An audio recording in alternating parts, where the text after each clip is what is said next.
trying to dig out too. I'm not even trying to go anywhere.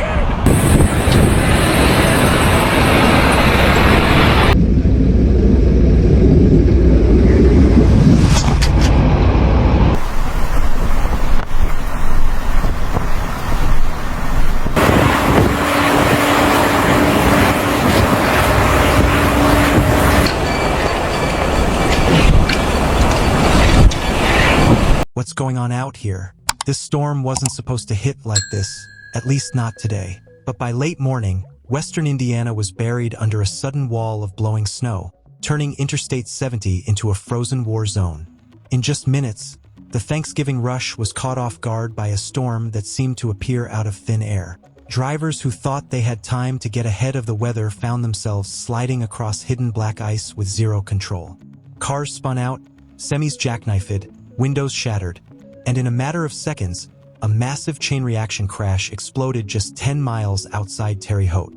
A brutal 45-vehicle pileup brought one of America's busiest holiday routes to an instant stop. When state troopers reached the scene, it looked like something straight out of a disaster film.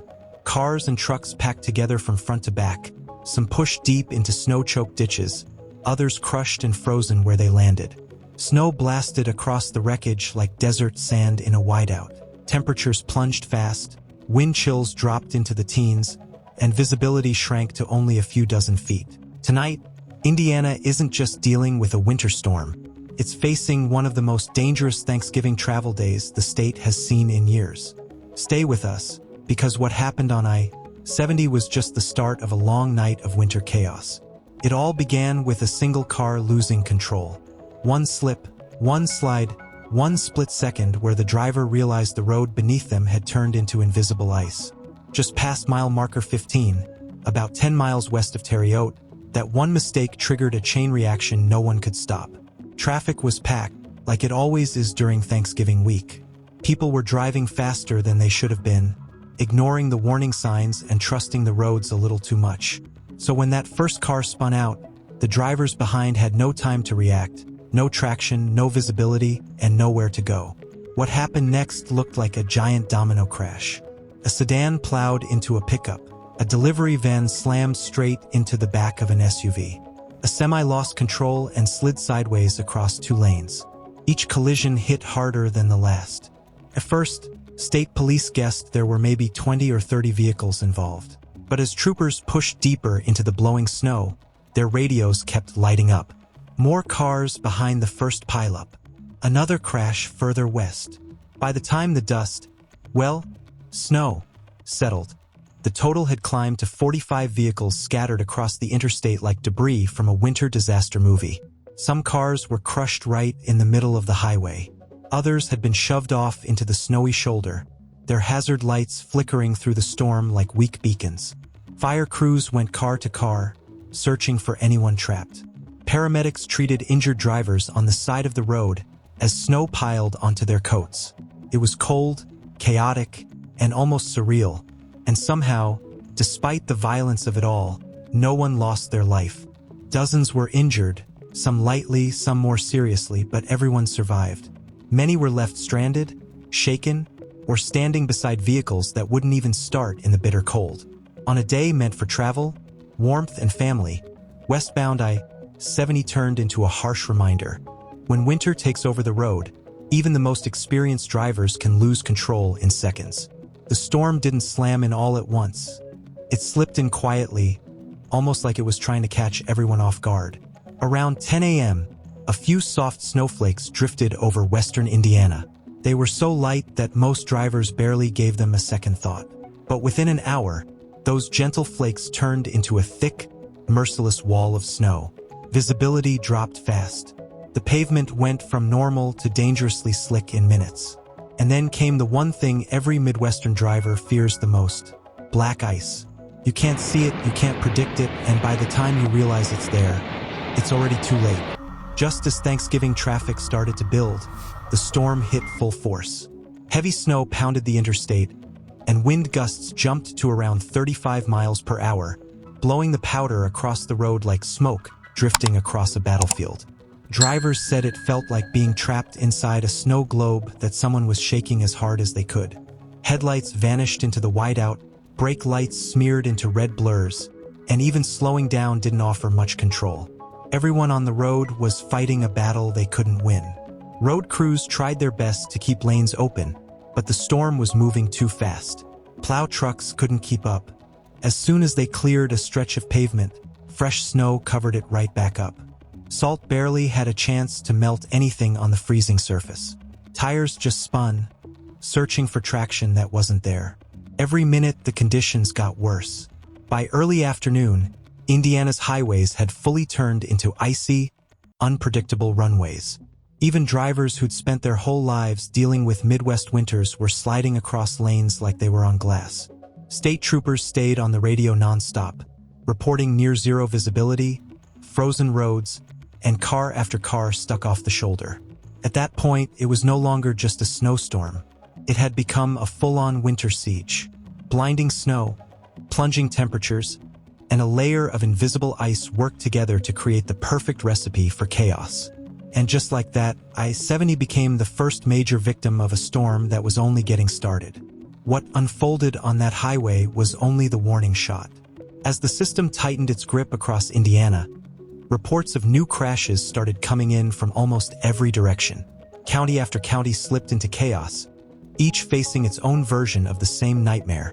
Snow-packed pavement, invisible black ice, and drivers who suddenly had zero control over their vehicles. In Grant County, things took a dangerous turn on Interstate 69 near mile marker 265. A huge pileup exploded out of nowhere. About 15 vehicles, cars, SUVs, even a semi, smashed together in a twisted mess of metal and broken glass. Authorities had no choice but to shut down the entire southbound side. Deputies sent out an urgent warning. Conditions were getting worse by the hour. Stay home. Don't risk it. But for a lot of people already out there, that warning came too late. Traffic wasn't moving. Some drivers were stuck. Others were stranded in the bitter cold with no way out. To the east, Delaware County was dealing with its own emergency. One vehicle lost control, then another, and within minutes there were 10 separate spinouts. The 911 center was swamped. Calls for help were coming in faster than dispatchers could answer. Cars slid into ditches. Pickup trucks drifted through intersections as if the roads were greased. Even emergency crews struggled to keep their vehicles on the pavement. Officials begged residents to stay off the roads unless it was absolutely necessary. At that point, the streets weren't streets anymore. They were slick, white ramps with zero margin for error. Farther north, Wabash County came to a complete halt after a semi-truck jackknifed it across State Road 114, blocking the entire roadway. Snow drifted up against the trailer like waves hitting a seawall. Drivers sat in long, freezing lines, engines humming and heaters fighting to keep the cold out to chaos in Indiana. Some drivers tried taking back roads, but even those were barely holding up. And then came word out of Putnam County. Another semi had slid off the highway and slammed into a deep roadside ditch. The hit was so hard that crews had to bring in a heavy-duty tow truck, the kind they use for overturned farm equipment and massive machinery. Recovery took hours, and the snow just kept pouring down. By mid-afternoon, emergency alerts from several counties were all sounding the same alarm. Indiana's entire road system was buckling under the storm. Every county faced the same nightmare: wide-out visibility, sheets of ice on the pavement, and crash after crash stacking up. What should have been a normal Thanksgiving travel day had turned into a statewide winter disaster stretching across half of Indiana. By the time police finished counting the wrecks along I-70, the storm had already pushed the state into full emergency mode. What started as a few scattered accidents quickly turned into a complete transportation meltdown crossing county lines. Closing the highway wasn't just an option, it was the only choice left to protect lives. A little after 3 p.m., state transportation officials announced that all westbound lanes of Interstate 70 near mile marker 13 were officially shut down. Traffic cameras above the roadway showed a chaotic, almost unreal picture. Cars were spun in every direction, trucks half buried in snowdrifts, and emergency lights cutting through the whiteout like fading beacons. In some shots, you couldn't even tell where the road ended and the snow began. Emergency crews worked non-stop, fighting both the storm and the massive pileups.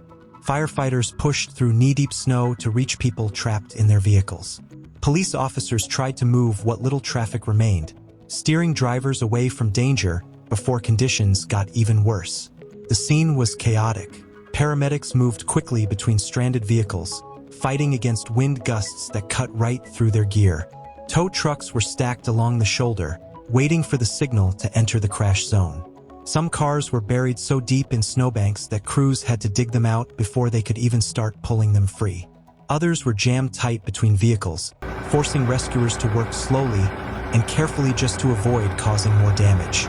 Snowplow teams were stuck in their own battle. Every clean pass they made disappeared within minutes under fresh snowfall. Salt wasn't melting anything fast enough, and the freezing pavement just locked in every flake that touched the ground. For the moment, the storm was winning. Visibility kept dropping, and reports of new crashes were spreading across the state. Utility crews were put on high alert. Power lines rocked in the wind. Ice gathered on transformers, and officials warned that one strong gust or one falling tree branch could knock out power to entire neighborhoods. For residents, the message couldn't have been clearer. Stay off the roads. Do not travel unless you absolutely have to.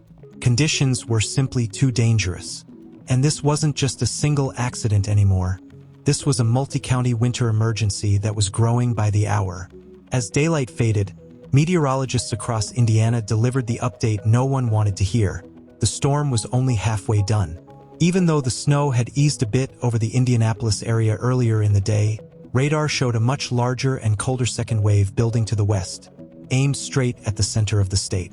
The winter storm warning remained in place through early Sunday morning, and forecasters stressed that road conditions were going to get worse before they showed any sign of improvement. Between 6 p.m. and 9 p.m., another band of moderate to heavy snow was expected to sweep across central Indiana, the kind of snow that sticks instantly to frozen pavement, the kind that blinds drivers in seconds. And before dawn, temperatures were set to drop even further. What started as snow would shift into a snow and rain mix, creating a thin but dangerous layer of ice on any surface that hadn't been treated. North of Indianapolis, areas like Noblesville, Kokomo, and Muncie were expected to see storm totals between 4 and 7 inches by sunrise. Farther south, snowfall wouldn't be as heavy, but the threat of freezing rain was high enough to turn the morning commute into a gamble. And the winds? They weren't helping anyone. Winds were kicking up to nearly 35 miles an hour, dropping wind chills back into the teens and sending bursts of icy air sweeping across the highways. Loose snow lifted off the ground, spinning into mini blizzards that made even the busiest roads disappear in minutes. Meteorologists warned that the late-night hours could end up being the most dangerous part of this entire storm. Darkness, freezing temperatures, fresh snow, and almost zero visibility were all lining up to create the perfect setup for more crashes, more spinouts, and more people stuck on the side of the road. What happened on I-70 earlier today could happen anywhere in Indiana tonight. For anyone heading home after holiday shopping, late work shifts, or early Thanksgiving travel, officials repeated the same message over and over. If you don't absolutely need to drive tonight, don't. The storm that surprised Indiana this morning was gearing up for round 2, and this next wave could be even tougher. People are already struggling just to dig out, not even trying to go anywhere. Emergency crews are pushing through brutal cold. Tow trucks are stacking up along the shoulders. Families are waiting for updates from loved ones stuck on the road. And one thing has become crystal clear. This storm has turned Thanksgiving week into a real test of endurance for Indiana. A day that should have been a normal holiday travel day has become one of the most dangerous winter weather events the state has seen in years. Roads are slick, visibility is extremely low, and another band of snow is already forming on the radar. What happened on I-70 isn't just a headline or a viral traffic cam clip. It's a reminder of how fast winter can flip the script, how quickly a simple drive can turn into a life-threatening situation. So if you're in Indiana tonight, or anywhere else across the Midwest where this storm is heading, listen to what emergency officials are saying. Stay off the roads unless you absolutely have to be out there. Stay aware, stay prepared, and keep checking updated weather alerts as conditions change. And before you go, if you follow winter storms, extreme weather, or breaking disaster updates, make sure to like, share, and subscribe. Your support helps us reach more people who might need these alerts. One last question for you. Have you ever been caught in dangerous winter driving conditions? What happened, and how did you get through it? Share your story in the comments. Your experience could help someone stay safer this winter.